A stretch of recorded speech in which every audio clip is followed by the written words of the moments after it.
Bonjour, salam, le sport peut être une arme redoutable contre la politique ségrégationniste de l'État hébreu. Ce jeudi, lors des championnats du monde de judo au Maroc, l'Algérienne Amina Belkadi a refusé de combattre avec une athlète israélienne. Cette championne d'Afrique dans la catégorie des moins de 63 kg a préféré jeter l'éponge plutôt que de s'opposer à une judokate israélienne. La charte olympique est claire. Toute forme de discrimination à l'égard d'un pays ou d'une personne, fondée entre autres sur des considérations de religion, de politique, est interdite. Mais dans les faits, ces considérations entrent bel et bien en jeu, et les incidents diplomatiques ne sont pas rares. En voici quelques faits marquants. En 2003 au championnat du monde de tennis de table à Paris, le Yéménite Hani El Hamadi et le Saoudien Nabil Al-Maghawi déclarent forfait pour leur match de poule qualification, pour éviter de jouer avec les Israéliens. En 2004, aux Jeux d'Athènes, c'est l'abandon du judoka iranien Arashmi Remeili qui crée l'émoi pour avoir refusé d'affronter un Israélien.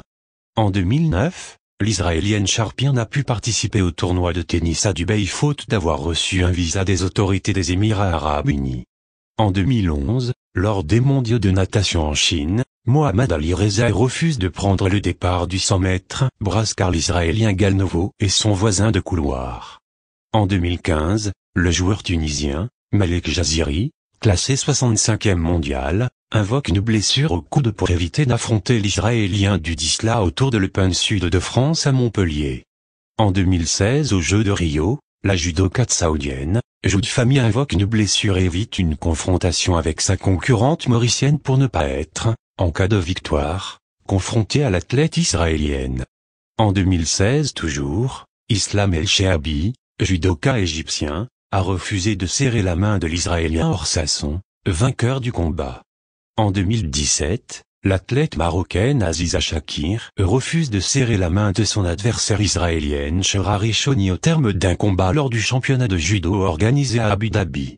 Déjà en avril 2016 le fondateur de l'UFP soulignait « Il ne s'agit pas de boycotter des individus mais Israël ». Source Al-Nas. À bientôt avec Abed. Assalamu alaikum.